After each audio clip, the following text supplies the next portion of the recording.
Hola, muy buenas tardes a todos y a todas.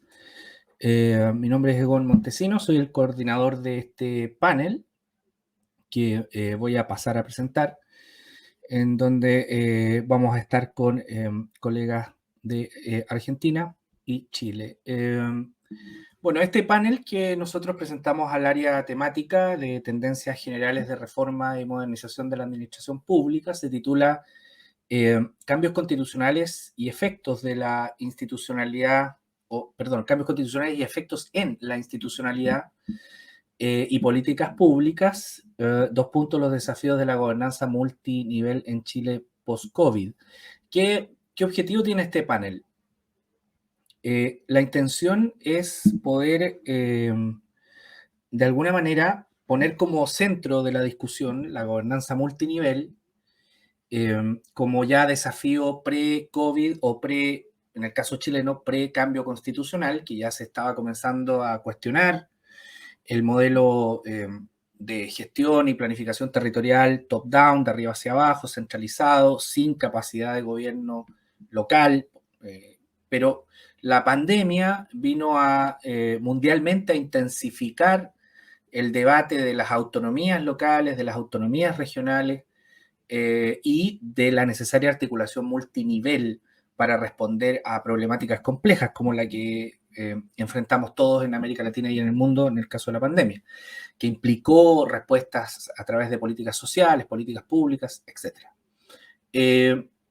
Pero para el caso, en esta parte, digo, de la gobernanza multinivel, el colega Daniel Cravacuore se va a concentrar mucho en la dimensión de la autonomía local, a través de un estudio que ha venido trabajando entre Argentina y Chile en un indicador de autonomía que ha venido trabajando hace mucho tiempo. No obstante, adicional a este debate de la gobernanza multinivel, insisto, que estaba instalado pre-COVID para el caso generalizado de América Latina, pero también estaba instalado en Chile pre-cambio constitucional. El cambio constitucional lo que vino a hacer es a intensificar y a hacer aún más compleja la discusión y el debate sobre políticas públicas y sobre la articulación de niveles de gobierno en Chile. Entonces, el cambio constitucional vino a complejizar y a presionar la discusión.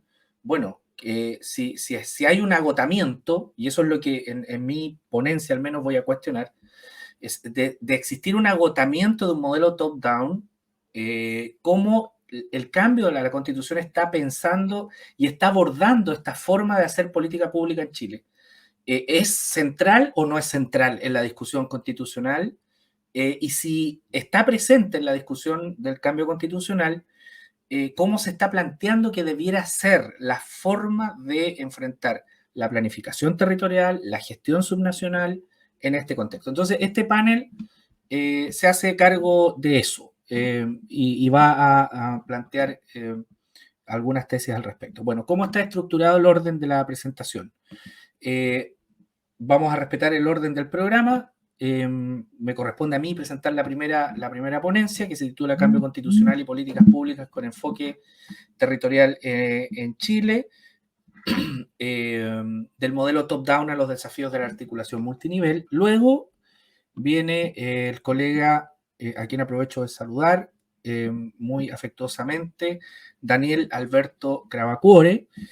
Daniel es director del Centro de Desarrollo Territorial, adscrito al Departamento de Economía y Administración de la Universidad Nacional de Quilmes en Argentina. Su ponencia se titula Medición de la autonomía municipal en América Latina, con el Local Autonomy Index 2.0, el caso de Chile entre 1990 y 2020. Esa sería la segunda ponencia. Y la tercera, este panel tiene 3 ponencias nada más, está a cargo de la colega Pamela Figueroa, quien es politóloga del Departamento de Estudios Políticos de la Facultad de Humanidades de la USACH, de la Universidad de Santiago de Chile. Y su ponencia es Cambio al régimen político, perspectivas y desafíos de las políticas públicas en el marco del debate constitucional. La colega Pamela Figueroa tuvo una emergencia, hablamos en la mañana, se va a incorporar en la medida que esa urgencia se resuelva. Así es que quiero anticipar esa situación. Pues bien, vamos entonces con esta primera ponencia que me corresponde a mí. Vamos a compartir la ponencia. Si me puede indicar si se está viendo, por favor, con un pequeño ok. Jessica o Daniel, en el... Ya, perfecto, se está viendo. Muy bien, muchísimas gracias. Entonces, como les señalé, esta ponencia lleva por título Cambio Constitucional y Políticas Públicas con enfoque territorial en Chile, del modelo top-down a los desafíos de la articulación multinivel. Bueno, para plantear un cambio, en definitiva, si queremos decir, mire, queremos cambiar algo que ha tenido una trayectoria institucional predominante en Chile y queremos aspirar a otra cosa, bueno, primero tenemos que decir cómo ha sido tradicionalmente la planificación y la gestión territorial en Chile, en nuestro país. Básicamente ha sido de una manera que la literatura se reconoce como sectorialista, es decir, los ministerios, Chile tiene alrededor de 23 ministerios, es uno de los países que tiene más ministerios, más burocracia en ese sentido, tienen representación territorial en nuestro país y cada uno de esos ministerios tiene planes que aterrizan en un mismo territorio.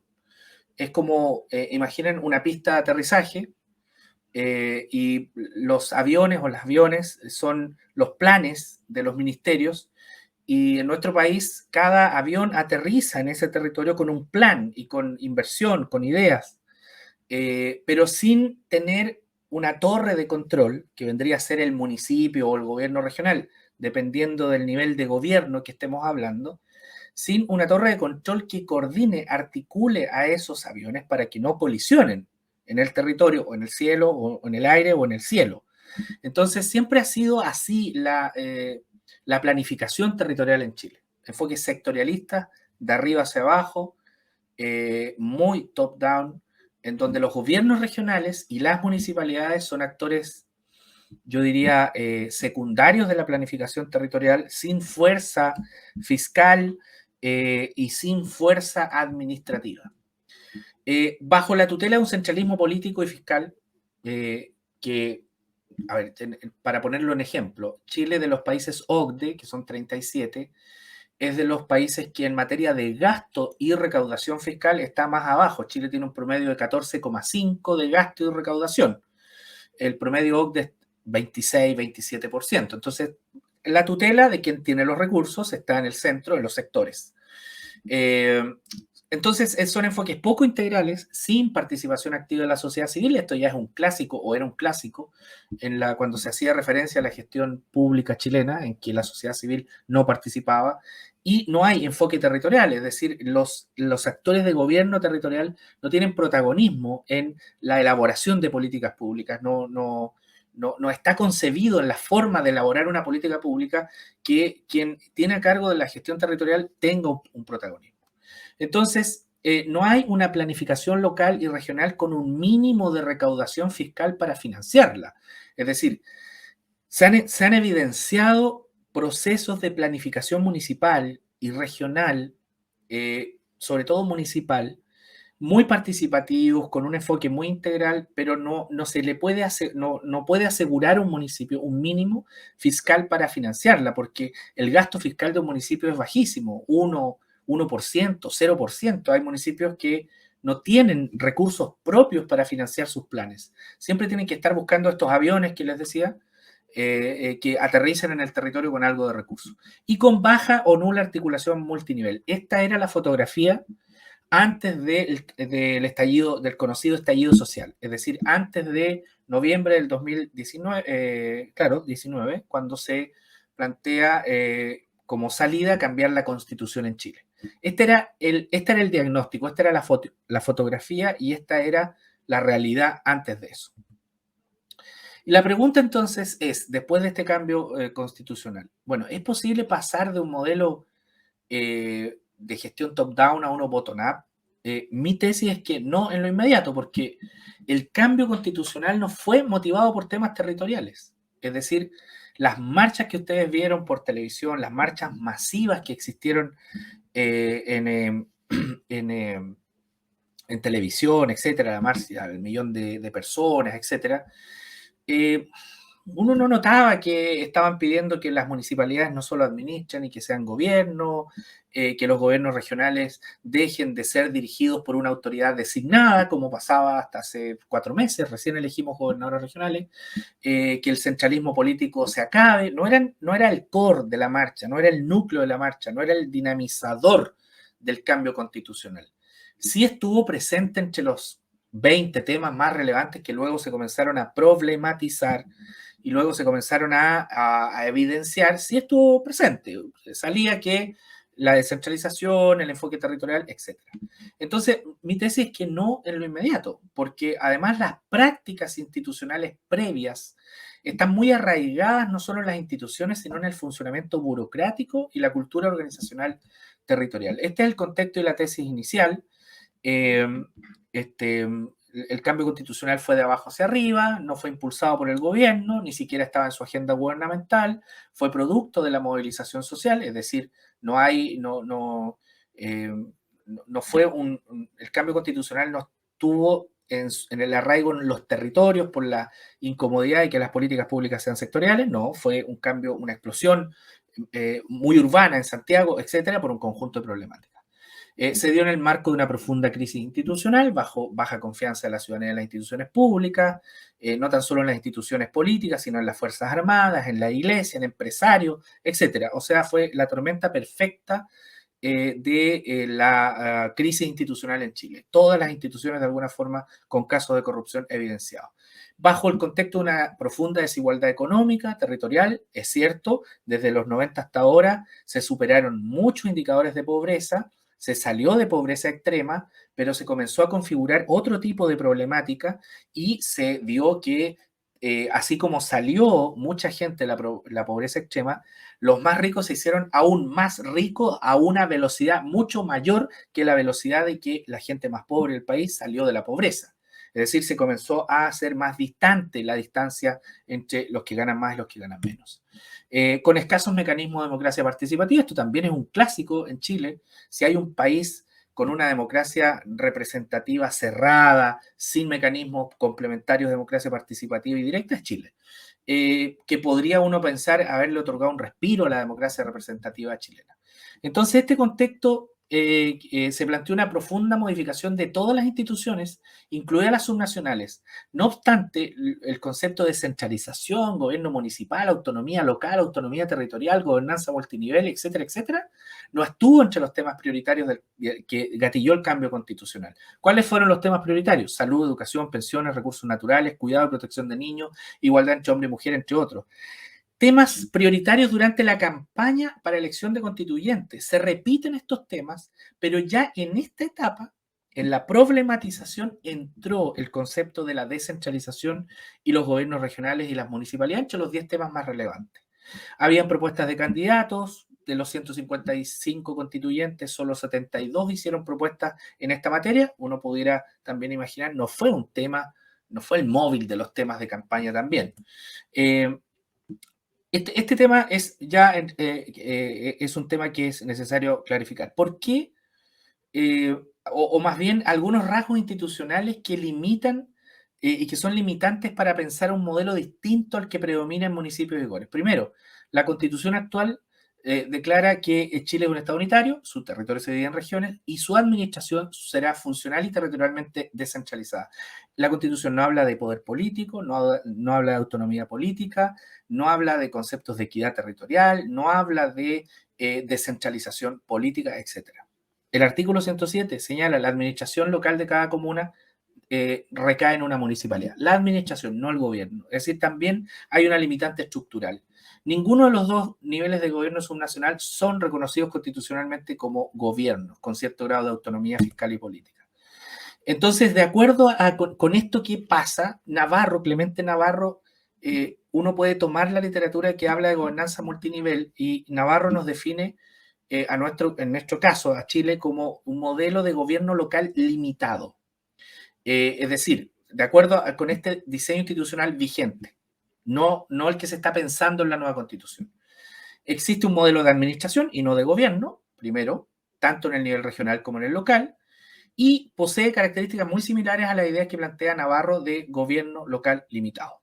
¿Por qué se caracteriza? Por escasas capacidades políticas, con un bajo nivel de capacidad administrativa y con mucha dependencia fiscal de administraciones supramunicipales y nacionales. Es decir, esta pista de aterrizaje que les mencioné al comienzo, en donde hay muchos aviones, depende, el territorio es la pista de aterrizaje, depende mucho de lo que traigan esos aviones y aterricen en el territorio, sin un protagonismo de la torre de control que vendría a ser el gobierno local o gobierno regional, porque ni siquiera nuestra constitución reconoce que en Chile hay gobierno local y gobierno regional con un grado de autonomía. Entonces, las regiones, por ejemplo, no son unidades políticas, siempre han carecido de estabilidad en la discusión, no tienen un aparato administrativo burocrático medianamente autónomo, están la mayoría capturados por parlamentarios, que son los intermediarios entre el nivel central y regional. Aquí hay algunos ejemplos que me los voy a saltar, porque ya voy a pasar a la segunda parte de esta ponencia. Por ejemplo, hay estudios que le otorgan una valoración relativa muy baja a los instrumentos de planificación local. Por ejemplo, ¿cuánto importa un Pladeco para las municipalidades? En un estudio reciente que hizo la Subdere, de un total de 56 municipios que sometió a estudio, más de la mitad tenía vigente su Pladeco, eso es relativamente bajo, pero la mayoría le otorgaba una alta importancia a tener un Pladeco, que es el Plan de Desarrollo Comunal, pero una baja importancia en la práctica. Es decir, los actores burocráticos, políticos y sociales decían, sí, tener un plan es importante. La mayoría de los políticos, ninguno se atreve a decir que los planes no son importantes. Todos te dicen, tener un plan es importante, pero a la hora de relacionar tener un plan con inversión pública, dicen, no, si tú tienes plan o no tienes plan, igual la importancia en la práctica no es tener un plan.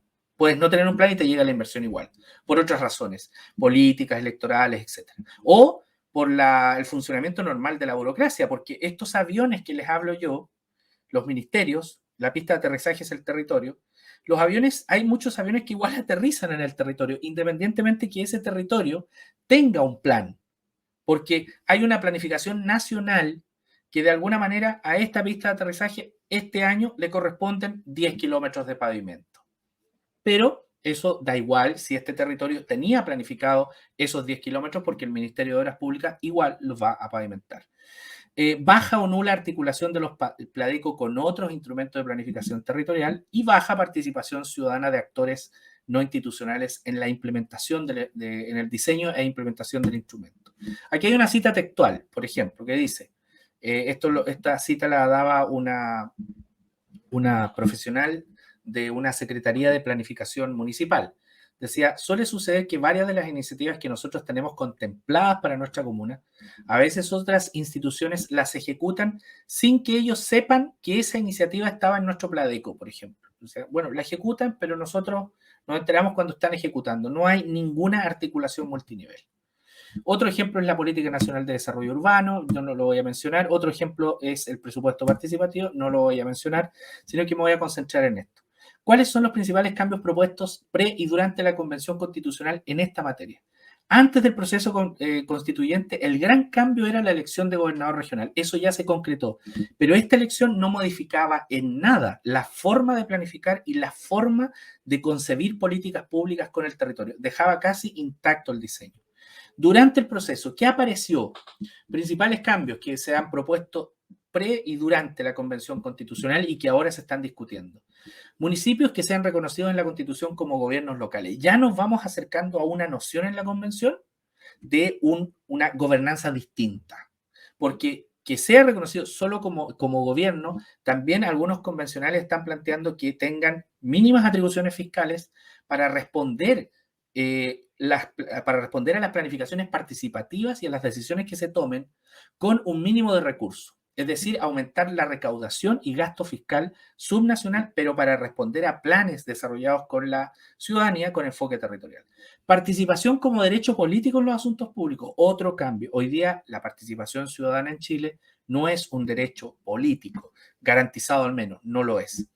3, espacios de participación vinculados a recursos fiscales y voluntad, que los espacios de participación estén vinculados a recursos fiscales y no tan solo a voluntad política. Hoy día los espacios de participación están muy vinculados a voluntad política sin tener recursos fiscales. Es decir, hay alcaldes, esto se traduce en la práctica, que hay alcaldes que hacen participar a su comunidad porque tienen vocación democrática, participativa, pero no tienen cómo responder a las demandas que surgen en esos procesos participativos porque no cuentan con recursos fiscales mínimos para hacer ese acto de gobierno con la comunidad.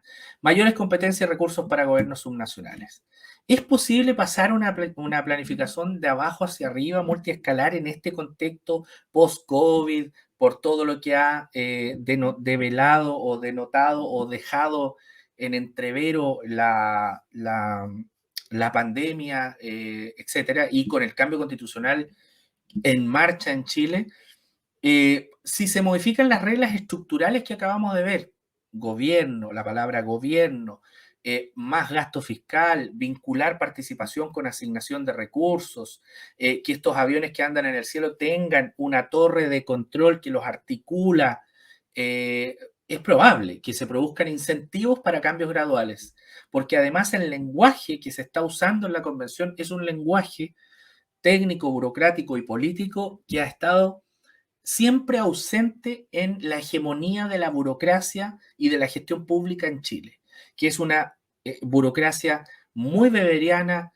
A partir solamente de los 90 incorporó un lenguaje gerencial, pero un lenguaje gerencial muy sectorialista, sin capacidad de articular a los distintos actores del territorio, por ejemplo. Entonces es un lenguaje muy rústico, muy rudo, si se quiere, que se ha concentrado mucho en control del gasto, transparencia, es verdad, sí, se ha avanzado mucho en eso, pero enfoque territorial, planificación descentralizada, no, es rústico en esa materia nuestro lenguaje, es muy de gerente, de mano arremangada, que es el gerente es el que sabe los problemas que suceden en todo el país. No es así, la realidad multiterritorial, heterogénea que existe en Chile, ha demostrado que no, que las personas que están más cerca de las problemáticas territoriales tienen una visión mucho más adecuada de cómo darle solución, pero esas soluciones a veces, no a veces, siempre, nunca o casi nunca están en el territorio.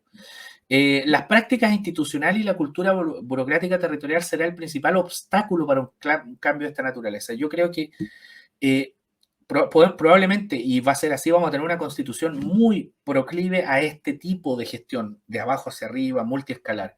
Pero las prácticas institucionales y la cultura burocrática predominante en Chile va a ser un obstáculo que va a hacer que este cambio sea muy gradual y en una de esas haya mucha negación a este cambio. Fundamentalmente porque el cambio constitucional no fue demandado por esta problemática subnacional. Es decir, esto apareció durante la problematización de lo que se llamó el estallido social. ¿Cuáles son los problemas que movilizaron? ¿Cuáles son los problemas que estuvieron gatillando esta problemática? La forma de planificar el desarrollo no está en el centro del debate, no ha estado, forma parte del debate que hoy se está dando. Por lo tanto, es una oportunidad quienes hemos estado participando en las discusiones de la convención, hemos puesto esta necesidad de que sí los incentivos sean incentivos gatillantes de cambios profundos. Un incentivo es que definitivamente en Chile hablemos mucho más de autonomía política territorial que lo que nunca hemos hablado en nuestra historia. En nuestra historia la palabra autonomía no existe en la Constitución. No, nosotros no hablamos de autonomía territorial, no existe en nuestro lenguaje. No sabemos qué significa. sabemos de controlar el poder desde arriba, de la que la administración en el territorio es solo administración, del control excesivo y el escaso protagonismo que tienen los territorios. Conclusiones, y ya con esto estoy finalizando para darle el pase a mi querido colega y amigo Daniel Crabacuore. El proceso constituyente es una oportunidad para corregir algunas anomalías en materia de centralismo y planificación sectorial sin enfoque territorial a escala subnacional que son predominantes en Chile. La pandemia vino a solamente, a ver, lo voy a decir en estos términos, la pandemia no fue la que evidenció estos problemas, sino que el estallido social vino a que se problematizara esta situación y la pandemia solo lo que vino es a decir, ve, esto es así, o sea, tenemos un centralismo que es endémico, que es estructural, que impide que municipalidades puedan ofrecer soluciones distintas y a veces mejores, otras veces son peores, efectivamente, por eso los contrapesos deben existir a nivel territorial, y eso se evidenció con la pandemia, que no todo lo que dice el territorio está en función del sentido común, pero muchas veces lo que te está diciendo el territorio sí que está en función del sentido común. Entonces, esa flexibilidad hoy día no existe. Consolidar el nivel regional y comunal como un espacio político de contrapeso, eso es lo que nosotros no tenemos hoy día. Al predominio histórico de la élite centralista, reconocer como gobierno una cuestión mínima de estas unidades sería un buen primer paso. Pero las trayectorias institucionales y territoriales serán determinantes. Acá hay que poner una atención muy, muy importante. El Estado se ha construido desde una visión centralista, conceptos de unidad como homogeneidad existe en nuestra cultura política, de arriba hacia abajo, no es un Estado construido preservando la diversidad territorial en un marco de unidad nacional. De darse el cambio, se dará por incentivos exógenos a la práctica o trayectorias institucionales de no articulación. Muy bien, voy ahora a dar el paso a el colega, mientras se prepara, Daniel Alberto Crabacuore. Daniel es... Daniel, ¿estás por ahí o no? Ahí está, ahí viene Daniel. Ya, Hola, Egon. ¿Cómo estás, Daniel? Un gusto, querido. Muy bien. Voy a presentar a Daniel. Daniel, ya lo dije, aparte de ser un querido amigo, Daniel Alberto Crabacore es director del Centro de Desarrollo Territorial del Departamento de Economía y Administración de la Universidad Nacional de Quilmes. Como señalé, Daniel ha venido trabajando un índice de autonomía municipal en América Latina y hoy día nos va a presentar la ponencia titulada La medición de la autonomía municipal en América Latina, con el Local Autonomy Index 2.0, el caso de Chile entre 1990 y 2020. Tienes 20 minutos, Daniel, para tu exposición. Bueno, Egon, muchas gracias. Muy honrado de acompañarte en este panel. Efectivamente, la presentación que vamos a hacer, más que un índice que hemos adaptado para América Latina, es el Local Autonomy Index, el LAI 2.0, es una versión corregida de un indicador que se comenzó a desarrollar para la Unión Europea en el año 2015, que se utilizó para la medición en los países europeos y del espacio paneuropeo. Luego, con la dirección de la doctora Carmen Navarro de la Universidad Autónoma de Madrid, extendimos esta medición a otros países iberoamericanos y en el año 2020, también con el apoyo de la Unión Europea, el profesor Andreas Ladner de la Universidad de Lausanne en Suiza propuso la realización de 61 estudios a nivel internacional. Básicamente son los países europeos, más los países de la OECD, más algunos otros, entre ellos Argentina, que sale un poco de la regla. Y como bien vos conocés, tuve la responsabilidad de hacer el caso de Chile y nos gustaría presentar los resultados. Este es un indicador que lo que busca es mirar la autonomía de los gobiernos locales en el país. Se utiliza específicamente,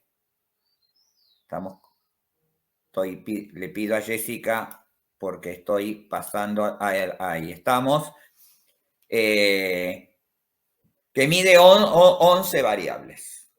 Que son el alcance institucional. Pido disculpas que voy a tener que leerlo, pero para explicarlo, que es la medida en qué medida el gobierno local es formalmente autónomo y puede elegir las tareas que lleva a cabo, el alcance de las políticas, las funciones que el gobierno local está implicado en la provisión de servicios, con recursos propios o con sus propios funcionarios. Esto se evalúa en el caso de la educación, diferenciando en los distintos niveles educativos, el parvulario, como lo llamaríamos en Chile, el nivel inicial, el nivel primario y el nivel medio, la salud, entendiendo tanto la atención primaria de la salud, la hospitalaria y la odontológica,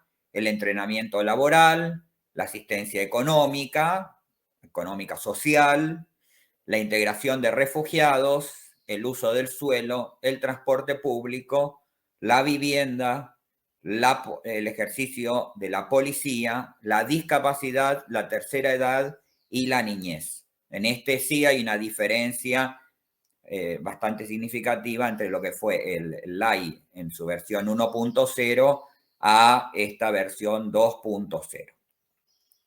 La tercera variable es la discrecionalidad política efectiva, que básicamente lo que diferencia el alcance de las políticas de la discrecionalidad política efectiva es que la primera apunta al reconocimiento formal de las competencias que tienen los municipios, el tercero es específicamente el ejercicio competencial que hacen los municipios.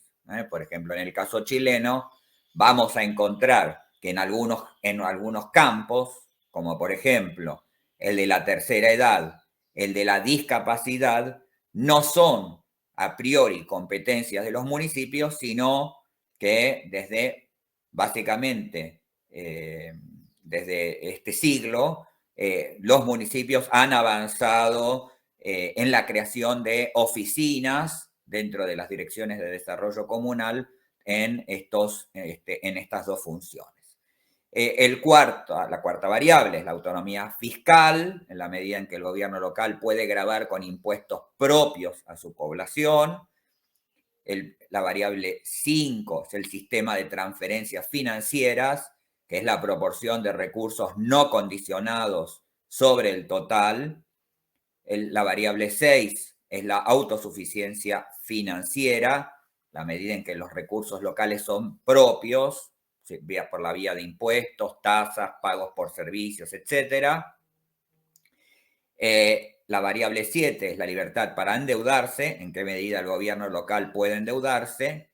La octava variable es en qué medida el gobierno local es libre para decidir sobre su propia organización y el sistema electoral, contratar a sus empleados, fijar sus salarios, decidir sobre la estructura institucional, establecer entidades legales como empresas públicas. La variable 9 es la protección legal, la existencia de medios legales o constitucionales para hacer valer la autonomía local. La 10ª, el control administrativo, hasta qué punto la supervisión administrativa del gobierno local no es intrusiva. Y la variable 11 es el acceso al gobierno regional o nacional y hasta qué punto las autoridades locales tienen canales para influir en la formulación de políticas de los gobiernos de nivel superior. Con esta metodología, en sucesivos congresos del CLAD hemos ido presentando distintos avances. Lo hicimos para el caso de Puerto Rico en el 2019, lo hicimos en el 2018 para el caso argentino. En 2018 también hubo un panel que se presentó para el conjunto de países de América Latina, de Iberoamérica. Se presentó también su utilización en niveles subnacionales, tanto en el caso del estado de Jalisco, por ejemplo, como en las áreas metropolitanas, porque es un indicador muy flexible para medir niveles de autonomía municipal. Entonces, yo voy a avanzar solamente, voy a presentar dos cuestiones. Bueno, primero, lo que es la medición de la autonomía local en Chile. Voy a tomar como ejemplo el año 2020 para que ustedes la dimensionen. Lo que está en la barra más oscura es el máximo de la puntuación que se puede alcanzar por cada una de las variables. Verán que algunas variables se expresan de 0 a 4 puntos, algunas de 0 a 3 puntos. El máximo de autonomía municipal ya viene siendo así desde el ley 1.0, es de 37 puntos. Nosotros después lo vamos a ver esto expresado sobre 100 para que sea más claro. Pero, bueno, identificar en las 11 variables algunas reflexiones sobre el caso chileno. Como venía expresando Egon sobre el modelo del gobierno local limitado en el caso chileno, toda la producción académica que hay, inclusive algún artículo, pienso en uno, Egon, tuyo del 2005, remarcando el tema del centralismo chileno y que nos encontramos más ante administraciones que ante gobiernos locales en el caso chileno. Además, debemos recordar que en Chile queda claramente identificado la existencia de 6 funciones privativas y 13 compartidas, de acuerdo a la ley 18.695 que rige la vida municipal, ¿no? Con lo cual, la valoración que tenemos del alcance institucional es relativamente limitado. Los municipios chilenos no pueden hacer grandes avances competenciales por sí solos porque la limitación de la autonomía es significativa. En el segundo punto del alcance de las políticas y en la discrecionalidad política efectiva, en estas dos variables, yo invito a los interesados en la medición, por una cuestión temporal, no podemos desagregarlo. Si estuviéramos dando una conferencia, seguramente sí podríamos hacerlo. Desagregado por cada una de las competencias que yo fui señalando, digamos, la educación, la salud, el uso del suelo, la policía, el transporte, la asistencia económica, la vivienda. Así que invito a todos los que puedan interesarse que revisen, porque ahí está explicado no solamente para el año 2020, sino cuál fue la evolución de cada una de estas variaciones. En general, en una pintura general, uno debería decir que en Chile, habitualmente en nuestra valoración, hay que dar medios puntos porque las responsabilidades municipales nunca son completas. En general, siempre existe una tutela del nivel tanto de las intendencias regionales. Piensen que esto se hace antes de la reforma que dio lugar a la creación de los gobiernos regionales, pero sí las intendencias, o vía directamente el gobierno central, pero exigen sobre el sistema municipal una suerte de tutela aún, ¿sí? En aspectos que a priori, de acuerdo a la ley 18.695, estaríamos en presencia de una función privativa municipal, ¿no? Entonces, quizás en esta vía queda subsumido, digamos, por la agregación que hacemos, pero reitero, invito a ustedes a revisar el documento completo. En materia de autonomía fiscal, bueno, debemos decir que el sistema municipal chileno no puede establecer ni la base ni la tasa de impuestos, más allá del cobro que puede hacer de algunos impuestos, pero el énfasis claramente del sistema municipal chileno, que esto lo diferencia de otros países, es que es más recaudatorio que de autonomía fiscal. Respecto del sistema de transferencias, que hace referencia a la condicionalidad de las transferencias que reciben los gobiernos locales, ahí vamos a hacer una referencia en la próxima filmina, pero en cualquier caso no parece ser el rasgo predominante del sistema. Respecto de la autosuficiencia financiera, el sistema se mueve en valores, si bien hay una tendencia ligeramente decreciente, los municipios para mediados, para el comienzo del periodo, estamos todavía en las filminas anteriores. Ay, gracias. Los ingresos propios estaban alrededor del 49.6 en 1990. Hay una ligera tendencia decreciente que la lleva casi a, de acuerdo al periodo entre el 2001 y el 2019, del 36 al 44%, pero como verán, se alcanzan de los niveles más altos a lo largo de este estudio.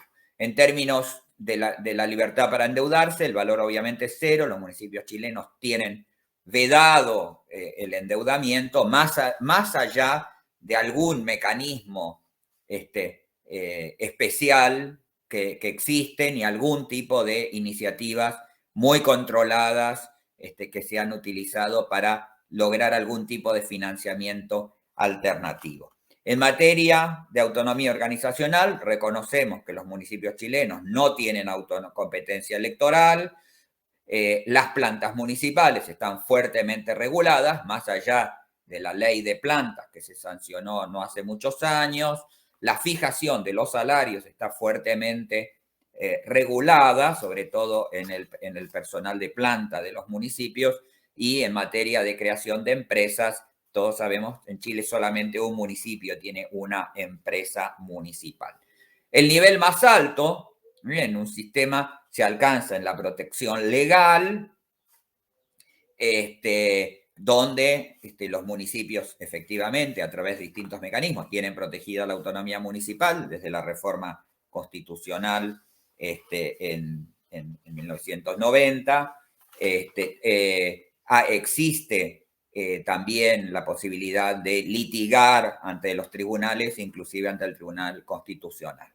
Así que se alcanzaría el nivel más alto. Respecto de el control, el papel de la Contraloría General de la República, lo ha establecido. Hay muchos autores chilenos que inclusive hablan de que es un colegislador de la vida municipal, con lo cual el nivel de control es amplio y la autonomía de los municipios es baja. Y desde nuestra perspectiva, el acceso al gobierno regional, pero particularmente al gobierno nacional, ha tenido distintos momentos, ¿no? Ahora voy a hacer una referencia en la próxima filmina, que es la que tenemos a continuación. Le pedimos a Jessica, por favor, que es esta, que es el tema de la evolución del nivel de autonomía, digamos, ¿no? Y entonces, cuando uno mira este nivel, digamos, más allá de los valores, cada una de estas 11 variables fueron medidas para todos los años, y más allá de algunas variaciones en el alcance de las políticas y en la discrecionalidad política efectiva que se han ido produciendo, que no alcanzan para torcer, digamos, el nivel de la medición del nivel de autonomía, lo que podemos ver es que es un sistema profundamente estancado. Es verdad que las principales reformas del sistema municipal están inmediatamente antes, digamos, del periodo considerado. Nosotros no consideramos, si bien en Chile 1990 representa algo muy importante en la vida institucional chilena, esos años, este estudio se hace en estos 30 años para el conjunto de los países que se estudian con este indicador, ¿no? Lo que podemos ver es una alta estabilidad del sistema y de las reformas si ustedes se fijan, tenemos un incremento importante entre 1990, digamos, y 1991-92. Yo ahí señalaría 3 cuestiones que modifican bastante el sistema municipal. La primera es el reconocimiento de la autonomía municipal. El segundo es la elección de las autoridades locales, que se va a alcanzar en 1991, los primeros años de la vida institucional chilena, primero con un mecanismo de elección indirecta, después rápidamente se pasa al sistema de elección directa de los alcaldes a principios de los años 90, y también quiero señalar en 1992 la creación de la Asociación Chilena de Municipalidades, que le dio, si bien se canalizaba ya desde el año 91 a través de los partidos políticos, pero principalmente la creación de una asociación única para todo el sistema, con una alta afluencia, digamos, porque tempranamente un gran número de municipios participaron de la Asociación Chilena de Municipalidades, hacen que se den estas pendientes, las más importantes, digamos, en el periodo, ¿no?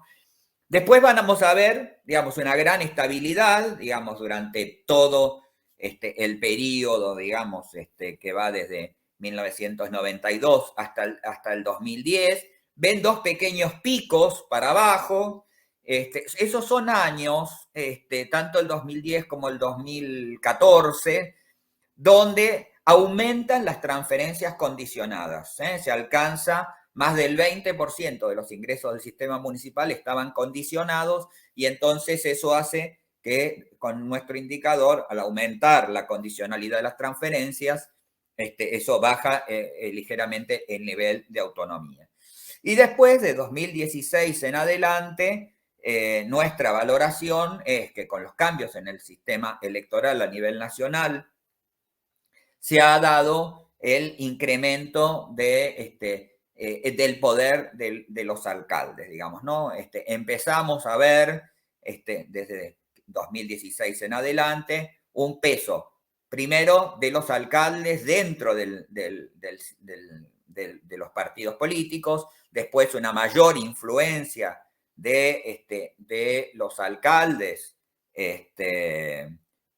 a través de procesos de negociación y de reformas, esto a través de distintas leyes, como de algunos cambios, digo, el tema de la desmunicipalización educativa, el tema de la ley de plantas municipales, digamos, algunas cuestiones que fueron fortaleciendo al sistema municipal chileno la capacidad de influencia, más allá, digamos, de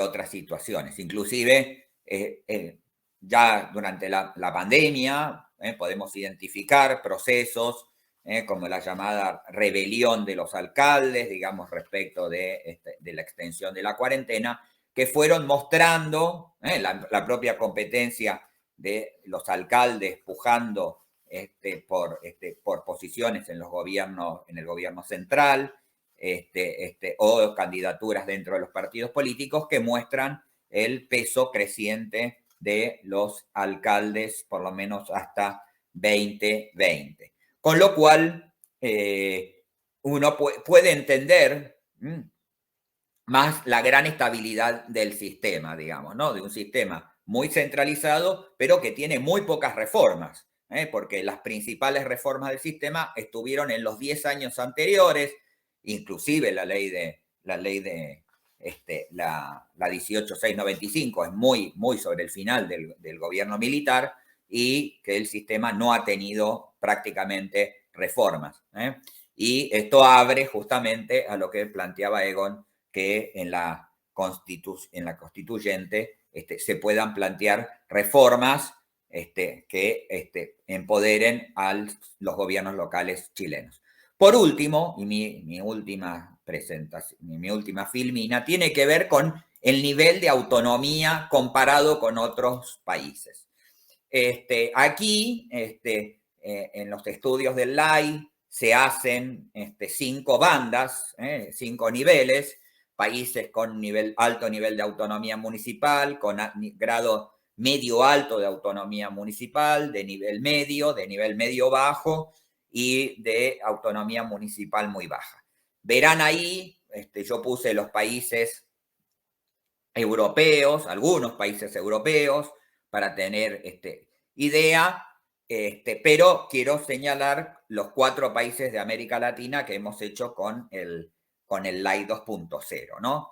En el caso de Argentina y Colombia, se encuentran en un nivel medio alto de autonomía municipal. Fíjense, uno tiende a pensar, es muy habitual en nosotros, pensar que el mayor nivel de autonomía se alcanza en los sistemas federales, como pudiera ser Argentina o México en la medición, y sin embargo la autonomía municipal no parece tener que ver con el régimen,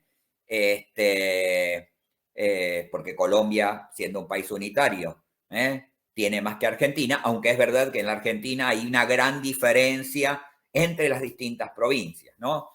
Pero bueno, eso lo dejamos para otra ocasión.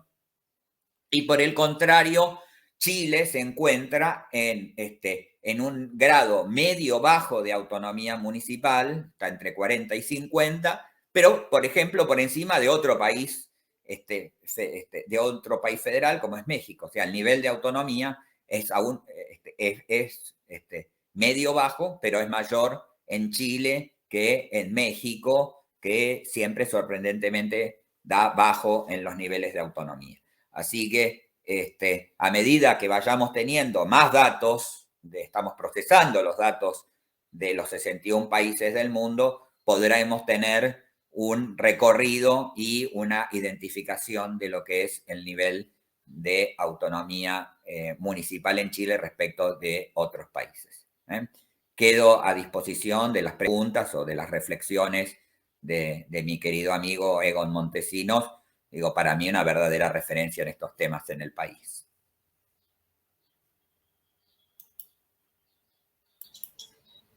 Ahí está. Daniel, ¿me escucha, cierto? Ahora sí. Sí. Bueno, dos avisos. Uno, Pamela Figueroa lamentablemente no va a poder estar, no pudo zafar esta urgencia que es de carácter personal, lamentablemente. Así es que yo al menos tengo un par de preguntas, Daniel. No sé si habrán preguntas y ahí Jessica nos puede ayudar, pero yo tengo ya una con el índice que presentaste. Tú dijiste 2 cosas que son muy pertinentes respecto de lo que se está discutiendo en Chile en la Convención Constitucional en materia de forma de Estado, que es la comisión que se creó para discutir todos los temas relativos a descentralización, autonomía municipal, equidad, etcétera, equidad territorial. Tú dijiste, bueno, México tiene un nivel de autonomía municipal más bajo que Chile. México es un país federal, Chile es un país unitario. ¿De qué está dependiendo las autonomías en estos casos? ¿O es México un caso que no podría asociarse a que los federalismos no influyen en la autonomía? Yo entiendo que los federalismos influyen de alguna manera en que tengamos un nivel de autonomía, o no es tan así. Eso es como la primera pregunta. ¿Qué tanto influye el modelo federal en las autonomías municipales? Porque en Chile se está comenzando a generar una discusión de esta naturaleza. Si pasamos a ser un Estado federal, nos quedamos comunitarios, pero damos un giro a un modelo Estado regional que reconozca autonomías no tan solo institucionales, sino que territoriales. etcétera, etcétera. Y la segunda pregunta que te tengo, Daniel, es si podrías describirnos cómo son aquellos países con municipios con autonomía alta. Entiendo que en América Latina no hay, pero ¿cómo son? ¿Qué hacen? ¿Qué de distinto tienen a diferencia de nuestras realidades? Bueno, sobre el tema de del régimen, cuando en general uno piensa, lo digo, viviendo en un país federal, digamos, ¿no? Como es Argentina, y de los más federales, digamos, ¿no? Uno, en general, cuando uno piensa en los 4 países de América Latina vinculados a los federalismos y su influencia sobre el sistema municipal, está pensando en situaciones muy, muy distintas, digamos, ¿no? Porque, por ejemplo, tenemos desde un país federal como Argentina, que no tiene un sistema municipal, o sea, es un sistema federal con donde cada provincia define su régimen municipal, o modelos donde tenés una impronta importante constitucional en el diseño del sistema municipal, como es el caso mexicano. El sistema municipal mexicano, más allá de la competencia de los estados, está regido por el 115 constitucional, digamos, ¿no? O sea, hay un artículo de la Constitución que describe el sistema municipal y después cada uno de los estados, digamos, sanciona sus propias normas, pero el régimen lo termina definiendo, digamos, de manera centralizada. O el caso brasileño, donde tenemos, digamos, ¿no? La particularidad favorable que el Estado federal, los estados y los municipios forman parte de la federación en un plano de igualdad, pero después termina habiendo una ley municipal única, más allá después de la posibilidad de sancionar sus propios estatutos, ¿no? Así que lo primero que uno tiene que decir es que cuando uno habla de federalismo, porque también es un problema, ¿no? Tenemos una tradición de pensar el sistema federal como que el único federalismo que existe es el federalismo de los Estados Unidos, digamos, ¿no? Este es un problema, ¿no? Bastante frecuente, ¿no? Sin reconocer la gran diversidad de federalismos que hay en el mundo, digamos, ¿no? Y en particular en América Latina, entre los 4 países, porque, por ejemplo, el federalismo venezolano, hoy muy complejo, por cierto, digamos, ¿no? Tenía una fuerte impronta más municipalista que de los estados federales, de los estados intermedios, digamos, ¿no? Muy distinto que el argentino, ¿no? Entonces, cada uno de estos federalismos es distinto, ¿no? Pareciera no haber, esto ya nos había aparecido cuando hacíamos los estudios con Carmen y en otros países, que no hay una correlación entre niveles de autonomía y estados federales, digamos, ¿no? Nosotros ahí con el Light 1, con la versión 1, medimos bastantes más países, y Brasil, por ejemplo, da por debajo de Argentina, digamos, o sea, México parecía que daba bastante más que Chile con el Light 1.0, etcétera, ¿no? Con las modificaciones que se produjeron en la medición, cambia un poco el panorama. Sobre el nivel, sobre la segunda pregunta que me haces, Egon, me decís después si la pregunta que no la contesté. Te vuelvo a preguntar sobre la 1, pero Bien. dale la 2. Dale la 2. Sobre el tema de la 2, la realidad es que en la medición del caso argentino se hizo por provincia. O sea, mientras que tuve que hacer el trabajo para Chile en apenas una tabla, para el caso argentino tuve que hacer 23, digamos, ¿no? Y con más problemas de información, porque cada provincia tiene su propio régimen. Hay 2 provincias argentinas que tienen niveles altos, que son la provincia de Corrientes, que es una provincia que está en el límite con Brasil, en el norte del país, del cual yo fui redactor de su régimen municipal hace ya unos cuantos años, y la otra es la provincia de Tierra del Fuego, ¿no? ¿Qué cosas diferencian o muestran estos niveles de autonomía? Bueno, a ver, si pensara en cualquiera de las dos provincias, las competencias tienen reconocimiento de la autonomía municipal. Pueden hacer ejercicio competencial completo, digamos. Si quieren ampliar sus competencias, pueden hacerlo. No tienen una limitante constitucional para poder hacerlo. Sus sistemas, después, en cada una de las competencias que vimos, tienen posibilidad tanto de ejecutarlas, están detalladas muchas de ellas en sus constituciones, o pueden hacerlo.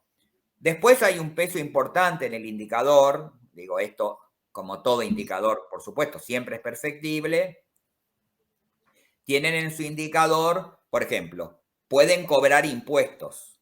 Y cuando digo pueden cobrar impuestos es no solamente recaudarlos, como en el caso chileno, sino que pueden imponer la base, digamos, sobre qué se va a recaudar, digamos, o sea, la base y la tasa, digamos, los dos criterios básicos, ¿no? Y lo tienen sobre inmobiliario urbano, sobre eventualmente en los correntinos una parte del inmobiliario rural y sobre la patente automotor, pero fijan la alícuota y qué tipo de evaluación utilizan para medirlo. Después, no, en la Argentina no es predominante, las transferencias no son condicionadas, son muy pocas las transferencias condicionadas que tienen los municipios. Tienen libertad de endeudamiento. Los niveles de autosuficiencia financiera de los municipios, en general, igual están más o menos en los mismos valores que Argentina. Tienen competencia en materia electoral, pueden definir número de concejales en algunos casos, tienen la posibilidad de fijar las fechas de las elecciones municipales, pueden tener atributos de modificación del sistema electoral, organizan las elecciones locales, son organizadas por juntas electorales locales, no tienen restricciones para la definición de la planta, ni de los salarios de la planta. O sea, ya, por ejemplo, el CERVEL, que tú lo conoces acá, cada municipalidad tendría su propio CERVEL. Claro. ¿Pero hay alguna regla nacional que establece Argentina? No, porque si vos tenés... Son los municipios que se conocen en la Argentina con autonomía plena, que tienen su carta orgánica. Ya. Al tener su carta orgánica, el régimen municipal pasa a ser, es como el modelo de los que tienen carta orgánica en Bolivia ahora y en Estados Unidos, ¿no? Que son los países que tienen este tipo de mecanismos. Donde la carta orgánica, la Constitución Nacional delegó en las provincias la sanción del régimen municipal, ¿no? El alcance y contenido. La Constitución provincial lo que puede hacer es permitirle a los municipios tener su propia carta orgánica. Al tener su propia carta orgánica, sancionar su carta orgánica, el sistema lo que hace es, mientras que vos no tengas una incompatibilidad con el régimen municipal, los grandes trazos del régimen municipal, la fuente del régimen pasa a ser la carta orgánica. Yeah. Entonces, por ejemplo, un tema que en Chile asustaría, el tema del control, el Tribunal de Cuentas. En vez de tener una Contraloría General para toda la administración del Estado, el municipio tiene su propia Contraloría, tiene sus propias reglas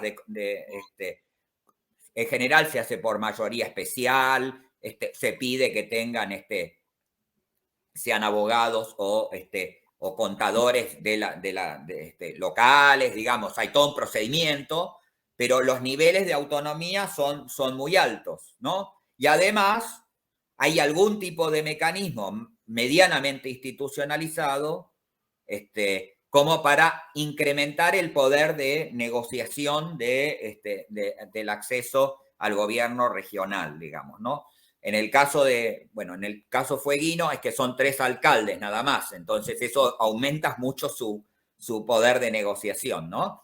En la provincia de Corrientes, por ejemplo, si hay modificaciones en el régimen municipal general de la provincia, existe la posibilidad hay una obligatoriedad de llamar a un congreso de municipios para que los alcaldes den sus opiniones, o sea, existe un mecanismo más institucionalizado que lo que en Chile sería la Asociación de Municipalidades, la HM o la MUCH, digamos, ¿no? Entonces, en muchas cosas, yo soy de los que cree, mi querido amigo, que no alcanza con decir los municipios son autónomos. Pues ya los municipios de Chile ya son autónomos. Lo que hay que entrar es en el pliego fino de qué significa esa autonomía. ¿No? Entonces, por ejemplo, para el caso chileno, si uno mira las competencias, siempre hay una tutela del gobierno central, o el gobierno central lo ha delegado en las intendencias regionales, ¿no? Entonces, mientras haya tutela, no hay autonomía plena. Eso le pasa también a algunas provincias argentinas, ¿eh? Digo, eso le pasa a Tucumán, le pasa a La Rioja, le pasa a Mendoza, le pasa a la provincia de Buenos Aires y le pasa a la provincia de Santa Fe, que son las que están en el nivel medio en la Argentina, ¿no? En los niveles más bajos dentro de la Argentina. ¿Pero por qué le pasa eso a esa provincia y no a otra? Porque cada provincia tiene su propio régimen municipal. El Pero alcance y entonces, como contenido de la que, autonomía lo define cada provincia. pero esa definición no quiere decir que no quieren modificar esa definición, ese régimen para ser más autónomo.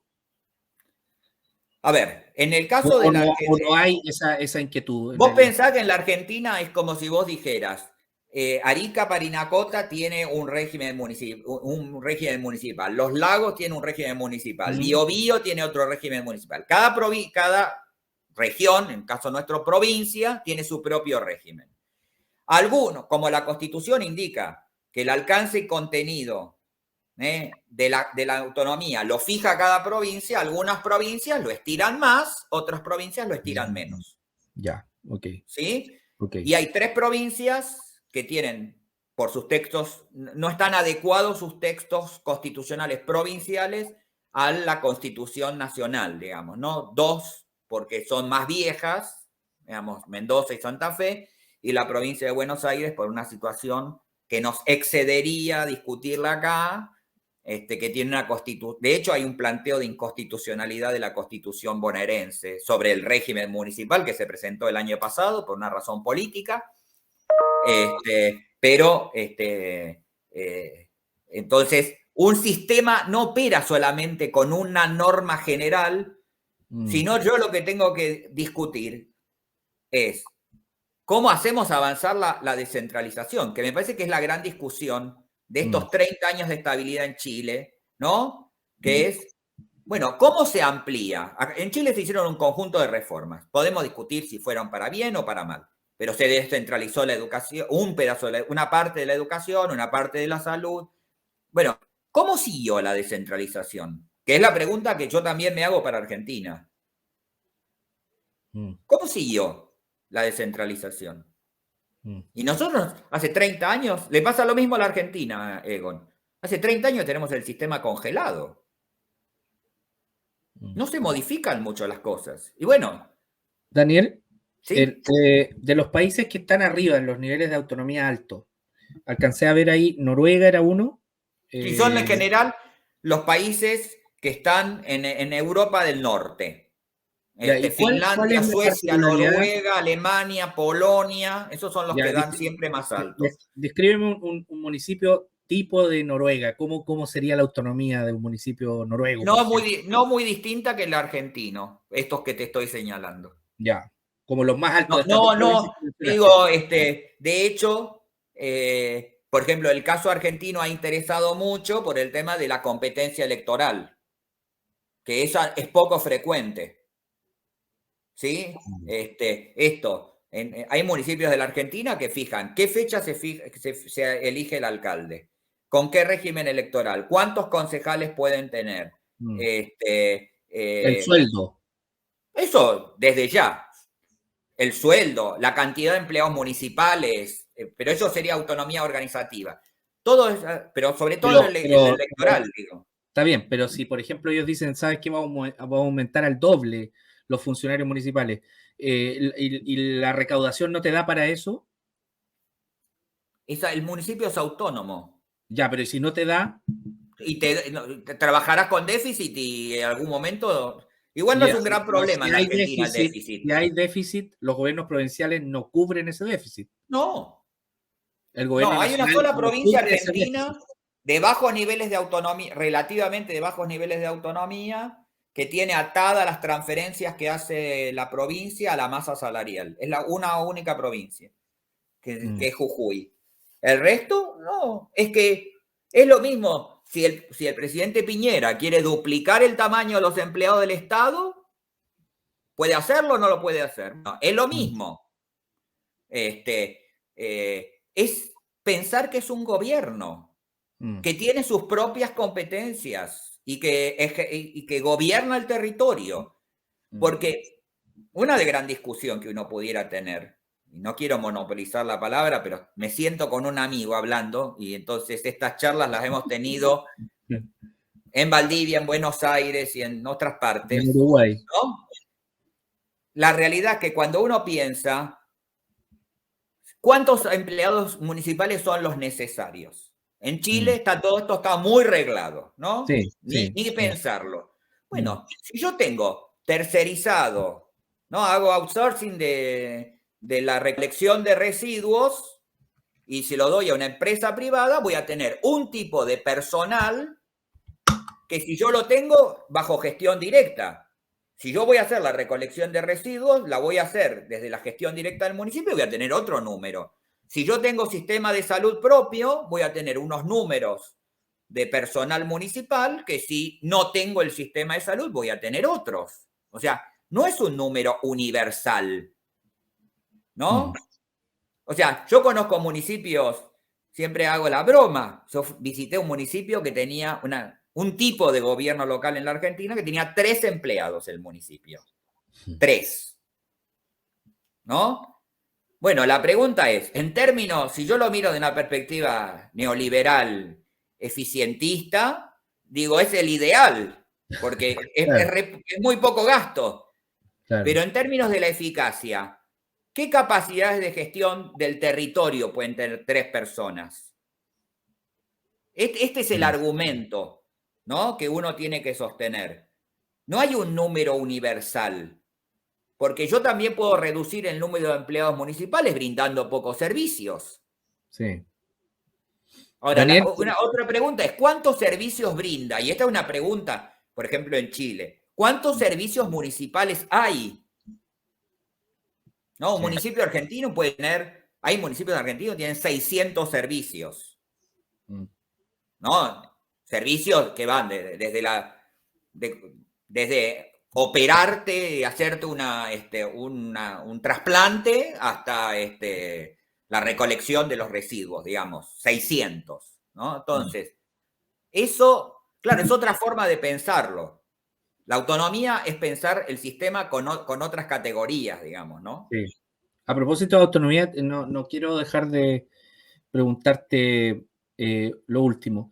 ¿Cuáles son los mecanismos de articulación que tienen los municipios con las provincias y el Estado-Nación para resolver problemáticas del territorio? El territorio es uno solo, hay municipios que son contiguos, hay caminos que pavimentar, me imagino que hay municipios que no pueden pavimentar esos caminos, hay cosas que tienen que coordinarse. ¿Hay mecanismos formales? ¿No hay coordinación? No, no hay mecanismos, no hay ni mecanismos formales.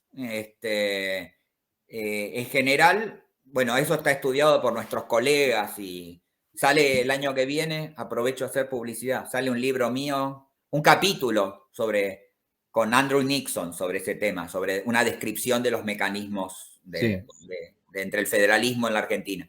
En el nivel federal, el Senado es en la Argentina el mecanismo diseñado constitucionalmente, ¿no? Entre la nación y las provincias. Aunque la realidad es que de la transición democrática para acá y con los cambios también en el Senado, es la relación entre los gobernadores y el presidente, ¿no? Cuando hay una crisis o eso, el presidente se reúne con los 23 gobernadores, digamos, ¿no? Como pasó en pandemia. Entre los municipios y las provincias puede ocurrir eso, pueden ocurrir reuniones del gobernador con los intendentes, se llaman acá nuestros alcaldes. Sí. Puede pasar con los alcaldes oficialistas. Por ejemplo, hoy leían, ahora al mediodía, el gobernador de la provincia de Buenos Aires estaba reunido con 70 alcaldes de su provincia, los oficialistas, ¿no? Para ver cómo sigue su gestión. Pero hay un tiempo extraordinariamente alto que gastan los funcionarios, tanto provinciales como nacionales, en la construcción de relaciones interpersonales, Ya. ¿no? Y ese es un problema, digamos, ¿no? O sea, no Que yo creo mecanismo de que hay. relaciones En Chile también institucionales. pasa eso, digo, ¿no? Claro, pero no mecanismos de relaciones institucionales, sino que son No. mecanismos de relaciones interpersonales entre funcionarios de diversos niveles de gobierno Y para conseguir ocupan recursos. demasiado tiempo y está estudiado, un querido colega nuestro, Víctor Mazalay, ha mostrado para algunas provincias el éxito de pegarse, digamos, a las autoridades para conseguir este tipo de herramientas, digamos, o de beneficios, digamos, ¿no? Ocupan un tiempo demasiado alto. Vos pensá que también aquí en la Argentina hay mucho menos eh, transferencias de... A ver, si las transferencias condicionadas son aún menores que en el caso chileno, pero además de eso, en Chile hay algún tipo de mecanismo objetivo muchas veces de priorización de proyectos, digamos, cosa que en la Argentina no, ¿no? Sí, por ejemplo, acá hay un mecanismo que se llama convenio de programación Uh entre, -huh. por ejemplo, el Ministerio de Obras Públicas, que es uno de los ministerios que más inversión realiza en territorios, con los gobiernos regionales, que también tienen recursos propios para invertir, convienen una planificación a, no sé, 10 años, y convienen además que para financiar toda esa cartera de proyectos, el Ministerio de Obras Públicas va a financiar un 80% y el gobierno regional un 20% en un periodo de 10 años. Ese es como un mecanismo formal de relación intergubernamental en función de problemáticas y proyectos. Eso en la Argentina puede ser. Yo me refería más al estilo de competencias entre municipios que vos sabés Ah, ya, ya, ya. que se presentan proyectos, qué sé yo, para seguridad ciudadana y entonces los municipios presentan sus proyectos al Ministerio del Interior y se prioriza, digamos, Ah, con claro. algún tipo de indicadores, se favorece más a una comuna que a otra. Sí, Aquí sí. todo eso, esa suerte y verdad, la simpatía, no son relaciones solamente políticas partidarias, son relaciones personales, que son dos cosas distintas, ¿no? Sí. Son relaciones personales. Es muy fuerte, entonces las relaciones personales sustituyen a Sí, veces a las relaciones institucionales. sí, claro. Hay un mecanismo indirecto, sobre todo lo tienen los municipios más pequeños, porque en los municipios más pequeños que es usar al legislador territorial, digamos, pero Claro, nada que no exista igual en se usa Chile, acá. digamos, esto Sí, igual también se usa acá. existe en Chile, el Absolutamente. alcalde depende del diputado o del senador de la región, digamos, ¿no? Sí, Aquí lo que pasa es que los alcaldes por sí solos pueden tener, los demás grandes pueden tener más espalda. Creo que, Egon, nos queda también trabajar para Chile y este último fenómeno, que es la variable 11, que es el ascenso político de la importancia de los alcaldes. sí, ¿No? Nos queda, podríamos hacer algo para Argentina y Chile, porque Argentina está viendo una generación de ministros que ministros vienen alcaldes. de los gobernadores, de las intendencias, Fenómeno el que se dio presidente acá en Chile igual. está reclutando ministros entre los intendentes, entre los alcaldes, ¿no? El Y en ministro Chile del también Interior ha actual, ocurrido en este tiempo, digamos, el ¿no? ministro del Interior actual es exalcalde de Estación Central. Sí, bueno, Así es. ese tipo de cosas no eran frecuentes. Yo creo que esos son un demostrativo Sí, de que algo está pasando, digamos, ¿no? sí. O que los alcaldes, ustedes tuvieron, más allá en las primarias, ¿no? Los dos alcaldes, ¿no? Jadwe Jadwe, contra Lavín, Lavín. ¿no? Parecían, ¿no? Bueno, el proceso parece haber quedado incompleto, terminó siendo una competencia entre parlamentarios, pero Sí, poco a poco los alcaldes van ganando espacio en la política nacional, ¿no? así es. Es uno de los Perfecto, pocos rasgos que yo veo de cambio respecto de hace 30 años. ¿Eh? así es. Bueno, Daniel, muchísimas gracias. Estamos ya cerrando, Jessica, este panel. Lamentamos que Pamela no haya podido acompañarnos. Y no sé, ya cerramos. Jessica, usted me dice por acá si sí o si no. Un abrazo para ti. Perfecto, ahí me dicen que sí. Un abrazo, Daniel. Nos vemos y hasta otro congreso. Muchísimas gracias, Jessica, al CLAD y a Daniel por esta participación en este panel.